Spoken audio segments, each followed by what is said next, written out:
Bio क्यों? क्योंकि इसमें ह्यूमन बॉडी का है। How? Nervous system human body. नाम से बताओ, कंट्रोल एंड कोऑर्डिनेशन से। नर्वस सिस्टम सीधा टॉपिक समझने के लिए। ह्यूमन अपनी बॉडी को कैसे कंट्रोल करते हैं? एग्जैक्टली। जैसे मेहमान आए होते हैं तो मम्मी जो होती है उनको क्या देती है? स्नैक्स देती है, खाने का मन करता है, लेकिन जब तक वो नहीं जाते तब तक खाते हो, उनके सामने प्लेट उठा के खाते हो, जाने के बाद खाते हो ना, तब तक क्या कर रहे हो? कंट्रोल। अभी मैं डंडे मारती हूँ, चिल्लाने का मन करता, भागने का मन करता, नहीं करता? चलो ठीक है, आगे से शुरू करेंगे। करता ही नहीं करता, लेकिन जा सकते हो यहाँ से उठ के, कोई ऐसे भी जा सकता हो, तो आप क्या कर रहे हो? खुद को कंट्रोल कर रहे हो। ठीक है, सिर्फ लिविंग ऑर्गेनिज्म ही है जो अपनी बॉडी को कंट्रोल कर सकते हैं और अपनी बॉडी में एक साथ कोऑर्डिनेट करके काम करवा सकते हैं। जैसे कोऑर्डिनेशन बताया जाए, खाना खाया, डाइजेस्टिव सिस्टम याद करो, खाना खाया, माउथ से खाना कहा जाता है, फूड पाइप में फूड पाइप से कहा जाता है, स्टमक से स्टमक मुख से कहा जाता है, इंटेस्टाइन में ये सारे ऑर्गन्स है ना, सिर्फ एक ऑर्गन नहीं है, इसमें सारे ऑर्गन्स है, mouth, food pipe, stomach, intestine, ये सारे ऑर्गन्स मिलकर क्या कर रहे हैं? खाने को पचा रहे हैं। ठीक है, तो सारे साथ में मिलकर कर रहे हैं ना, कोऑर्डिनेट करके कर रहे हैं। तो लिविंग ऑर्गेनिज्म की ही बॉडी क्या कर सकती है? एक को कंट्रोल भी कर सकती है, क्या कर सकती है? कोऑर्डिनेशन भी शो कर सकती है। चाहे वो ह्यूमन बीइंग हो, चाहे वो प्लांट हो, चाहे वो इंसेक्ट हो, कुछ भी हो, बैक्टीरिया भी हो, लिविंग ऑर्गेनिज्म ही क्या करेगा? कंट्रोल करेगा, कोऑर्डिनेट करेगा। मुझे बताओ नॉन लिविंग में ही किसी कंट्रोल और कोऑर्डिनेट जो कर सकता हो? कृपया करके रोबोट को हटा दीजिएगा, एआई को हटा दीजिएगा। सारे लिविंग होते हैं, नॉन लिविंग में नहीं हो सकता। तो चैप्टर के बेसिस पे मैंने बताया करो कि फिजिक्स, केमिस्ट्री, बायोलॉजी सीधे टॉपिक में बताया करो। तो पूरे चैप्टर में हमें यही पढ़ना है कि हमारी बॉडी, चाहे वो हम हो, चाहे वो प्लांट हो, चाहे वो इंसेक्ट हो, तो जितने भी लिविंग ऑर्गेनिज्म है उनकी बॉडी कैसे अपने आप को कंट्रोल करती है और साथ में अपने ऑर्गन से काम करवाती है। तो पूरे चैप्टर में यही पढ़ना है। तो सबसे पहले टॉपिक देखेंगे इस चैप्टर की। सबसे पहले क्या पढ़ेंगे? इंट्रोडक्शन। चैप्टर के बारे में थोड़ा और जानेंगे, फिर स्टार्ट करेंगे हम किससे? नर्वस सिस्टम से स्टार्ट करेंगे। सुना से पहले नर्वस सिस्टम क्या होता है? What is nerves? ब्लड ना इंफॉर्मेशन पहुंचाता है। चलो ठीक है, तो हमारी बॉडी में हमारी बॉडी में एक जगह से दूसरी जगह इंफॉर्मेशन पहुंचाने का जो काम कौन करता है? वो नर्वस सिस्टम करता है, उसमें नर्व्स होती हैं। तो नर्वस सिस्टम में एक एक करके सब टॉपिक से सबसे पहले हम पढ़ेंगे रिसेप्टर्स। रिसेप्टर्स के बाद पढ़ेंगे न्यूरॉन, बचपन से पढ़ते आ रहे होंगे न्यूरॉन और जानेंगे। फिर पढ़ेंगे रिफ्लेक्सेशन। रिफ्लेक्सेशन सुना है कभी? क्या? थोड़ा बहुत सही है, जानेंगे। और रिफ्लेक्सेशन पढ़ेंगे। हाँ, आधा आया, पूरा नहीं आया। सडनली होने वाला एक्शन, जैसे कोई भी गर्म चीज छू हो गया, हाथ पीछे कर लोगे, करते हैं ना, तो जो सडनली एक्शन किया जाए बिल्कुल तुरंत बिना सोचे समझे, उसे बोल रहे हैं रिफ्लेक्सेशन। ठीक है, स्टिमुलस। हाँ, रिफ्लेक्सेशन पढ़ेंगे। फिर इसके बाद हम अपना नर्वस सिस्टम पढ़ेंगे, हमारा। ठीक है, इसके बाद हम अपना दिमाग पढ़ेंगे, आप अपना दिमाग पढ़ोगे। फिर इसके बाद हम हार्मोन जानेंगे, प्लांट्स और एनिमल्स, मतलब हमारे भी हार्मोन जानेंगे और प्लांट्स के भी हार्मोन जानेंगे। इसमें से पेपर में आता ही आता है। ठीक है, और फिर पढ़ेंगे फीडबैक मैकेनिज्म। फीडबैक सब जानते हैं क्या होता है? फीडबैक क्या होता है? कुछ भी चीज अगर हुई है तो उसके बारे में बताना कि वो सही है, गलत है, कैसी हुई है। तो हमारी बॉडी में कुछ भी चीज हो रही है तो हमारी बॉडी भी एक दूसरे को फीडबैक देती है। हमारे अंदर में जो चीज चल रही है तो हमारी इंटरनल बॉडी एक दूसरे ऑर्गन को फीडबैक देती है, तो वो पढ़ेंगे फीडबैक मैकेनिज्म। ठीक है, ये सारे टॉपिक से सबसे पहले स्टार्ट करते हैं किससे? इंट्रोडक्शन से। अच्छा, मैं फीडबैक, तो सबसे पहले स्टार्ट करते हैं इंट्रोडक्शन से। इंट्रोडक्शन में क्या बोला है कि जितने भी लिविंग ऑर्गेनिज्म हो, लिविंग ऑर्गेनिज्म का मतलब क्या होता है? जिंदा। अच्छा, लाइफ प्रोसेस में हमने पढ़ा था कि हम कैसे पहचानेंगे कि कोई भी चीज लिविंग है या नॉन लिविंग है? एक एक करके जो ग्रो करती है। ये पॉइंट था? नहीं था? क्यों नहीं था? छोटे छोटे पहाड़ पे तो ग्रो करते हैं, तो वो लिविंग थोड़ी होंगी, तो ये पॉइंट हटा दो। दूसरा पॉइंट, जो डाइजेस्टिव सिस्टम, जो खाना खा के उसे पचाती है तो वो लिविंग है। जो सांस लेता है और उसे खाने को पचाता है वो, जो एक्सक्रीशन वेस्ट अपनी बॉडी से निकालता है वो लिविंग है। और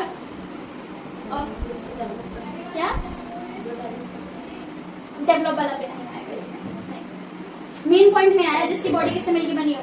सेल से मिलकर बनी हो। मेन पॉइंट ही भूल गए। जिसकी भी बॉडी सेल से मिलकर बनी हो, चाहे वो प्रोकैरियोटिक हो, यूकैरियोटिक हो, प्लांट हो, एनिमल हो, इंसेक्ट हो, वो क्या होगा? लिविंग होगा। ठीक है, तो ये पॉइंट मत भूलना। और एक और पॉइंट बताया था, दैट इज मेटाबॉलिज्म। याद है क्या था? बॉडी के बारे में जो बॉडी के बाहर कोई भी रिएक्शन होती है तो हम केमिकल रिएक्शन बोलते हैं, जो कि हम केमिस्ट्री में पढ़ते हैं। और जब लिविंग बॉडी के अंदर कोई भी रिएक्शन होती है उसे क्या बोलते हैं? मेटाबॉलिज्म बोलते हैं। तो हमारी पूरी बॉडी में हर जगह कुछ ना कुछ रिएक्शन हो रही होती है, तो हम उसे केमिकल रिएक्शन ना बोल के क्या बोलते हैं? मेटाबॉलिज्म। तो दो पॉइंट आपको ध्यान रखने ही रखने हैं कि हम लिविंग ऑर्गेनिज्म किसी भी चीज को तब बोलेंगे जब उसकी बॉडी किससे मिलकर बनी होगी?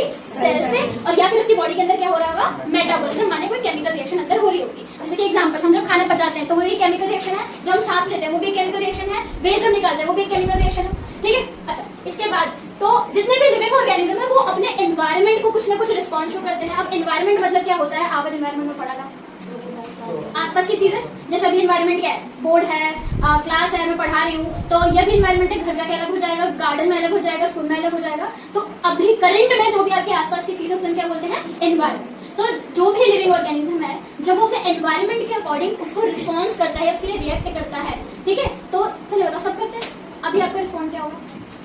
शांति से बैठो, बोल नहीं सकते, बोलोगे तो हाथ चले जाओगे, ये रिस्पॉन्स है।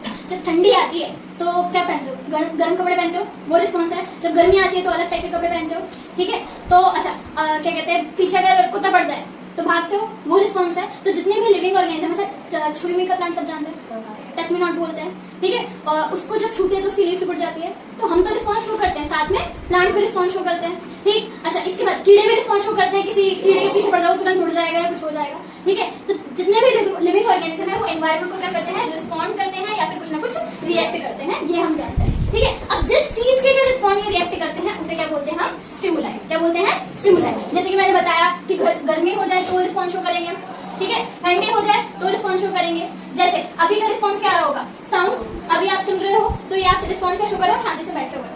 ठीक है, अच्छा कोई अच्छी खुशबू आ रही होगी तो आपको तुरंत आपके माइंड में अलर्टनेस आ जाती है, कहीं पे कुछ ना कुछ बन रहा है, मटर पनीर बन रहा है, पूड़ी बन रहा है, जो भी बन रहा है उसके लिए रिस्पॉन्स शो करोगे। गर्म चीज को छू लोगे तुरंत हाथ पीछे कर लोगे, या फिर कोई सुई चुप जाएगी तुरंत हाथ पीछे कर लोगे, तो उसके लिए रिस्पॉन्स शो करोगे। लाइट के रिस्पॉन्स शो करते हो? नहीं करते हो? अब बचपन में या कभी भी आपने नोटिस करा होगा कि आपके अगर आंखों के पास में लाइट लेके आओ तो आंख की पत्तियां छोटी हो जाती है, और दूर लेके जाओ तो आंख की पत्तियां बड़ी हो जाती है। ठीक है, घर पे जाके छोटे भाई बहन के साथ करके देखना। अब ऐसे छोटी बड़ी क्यों होती है ये हम ह्यूमन आई में पढ़ेंगे। ठीक है, उसे बोलते हैं पावर ऑफ अकोमोडेशन, वो ह्यूमन आई में पढ़ेंगे। लेकिन ये हमारी आंखों की पुतली जो है लाइट लाने पर छोटी बढ़ जा रही है, दूर जाने पर बड़ी हो जाती है, तो ये क्या रिस्पॉन्स शो कर रही है? लाइट के लिए क्या कर रही है? रिस्पॉन्स शो कर रही है। तो ये सारी चीजें क्या होती है? स्टिमुलाई। जिसके लिए लिविंग ऑर्गेनिज्म की बॉडी क्या करे? रिस्पॉन्स शो करे, उसे हम क्या बोलते हैं? स्टिमुलाई बोलते हैं। ठीक है, तो एक ध्यान रखना है, इसकी डेफिनेशन आ रखी है कि स्टिमुलाई क्या होता है। लिविंग ऑर्गेनिज्म की बॉडी जिसके लिए रिस्पॉन्स शो करे या रिएक्ट करे, उसे क्या बोलते हैं? स्टिमुलाई। एग्जांपल में कुछ भी हो सकता है, हीट, लाइट, कोल्ड, कुछ भी हो सकता है। ठीक है, अच्छा इसके बाद चाहे प्लांट हो या एनिमल हो, दोनों रिस्पॉन्स शो करते हैं, हमने जान लिया। आगे देखते हैं कोऑर्डिनेशन की डेफिनेशन, इतनी इंपॉर्टेंट नहीं है, सब जान गए हैं। सबसे पहले वाइटल का मतलब मुझे बता सकते हैं? आगे लिखा है ना, वाइटल मतलब क्या होता है? जो नेसेसरी हो, बहुत जरूरी चीज। वाइटल मतलब क्या है? बहुत जरूरी चीज। तो कोऑर्डिनेशन का मतलब क्या है कि लिविंग ऑर्गेनिज्म की बॉडी के सारे ऑर्गन जब आपस में मिलके अपनी खुद को जिंदा रखने के लिए जो एक्टिविटीज करते हैं उसे हम क्या बोलते हैं? कोऑर्डिनेशन। जैसे मैंने डाइजेस्टिव सिस्टम का बताया था, उसका देखते हैं, ब्रीदिंग का देखते हैं। हमने नोज से इनहेलेशन करा, ठीक है, विंड पाइप में गया, लंग्स में गया, तो यहाँ पे अलग अलग ऑर्गन्स इन्वॉल्व है। आपकी विंड पाइप इन्वॉल्व है, आपका नोज इन्वॉल्व है, लंग इन्वॉल्व है। फिर उसके बाद वो किसके पास ऑक्सीजन को लेके कौन जाता है? ब्लड लेके जाता है। तो सारी चीजें आपस में क्या है? लिंक है, लेकिन है तो ये अलग अलग ऑर्गन, एक तो है। ठीक है, तो सारे मिलकर क्या कर रहे हैं? बहुत जरूरी एक्टिविटी कर रहे हैं, जो कि क्या है? ब्रीदिंग करना, सांस लेना। सांस नहीं लोगे तो ऊपर पहुंच जाओगे ना। ठीक है, तो क्या करते हैं जब अलग अलग ऑर्गन क्या करते हैं? सब खुद को कोऑर्डिनेट करके क्या करते हैं? बहुत जरूरी काम, वाइटल एक्टिविटी। इंपॉर्टेंट नहीं बोलोगे, क्या बोलोगे? वाइटल। बोलो 10th के बाद आगे टर्म्स चेंज हो जाएंगे, तो बहुत इंपॉर्टेंट को क्या बोल रहे हैं? वाइटल। तो अलग अलग ऑर्गन जब आपस में कोऑर्डिनेट करके बहुत जरूरी काम कर रहे हैं अपने आप को जिंदा रखने के लिए, उसे हम क्या बोल रहे हैं? कोऑर्डिनेशन।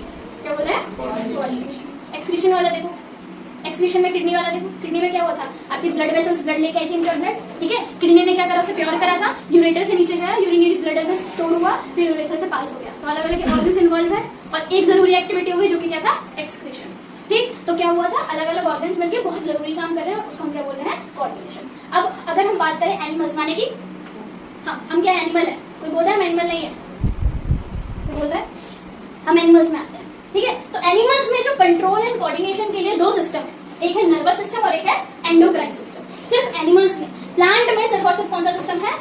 Endocrine system. हमारे पास दो है, नर्वस सिस्टम है और एंडोक्राइन, और प्लांट के पास सिर्फ और सिर्फ एंडोक्राइन है। ठीक, और ये किसमें हेल्प कर रहा है? हमारी बॉडी में कंट्रोल एंड कोऑर्डिनेशन में हेल्प कर रहा है। तो सबसे पहले स्टार्ट किससे करेंगे? हम नर्वस सिस्टम से, मानेंगे अपनी बॉडी के बारे में जानेंगे। जब एंडोक्राइन पे आएंगे तो हम प्लांट और एनिमल दोनों का पढ़ेंगे। एंडोक्राइन में इन्वॉल्व हो जाते हैं आपके हार्मोन।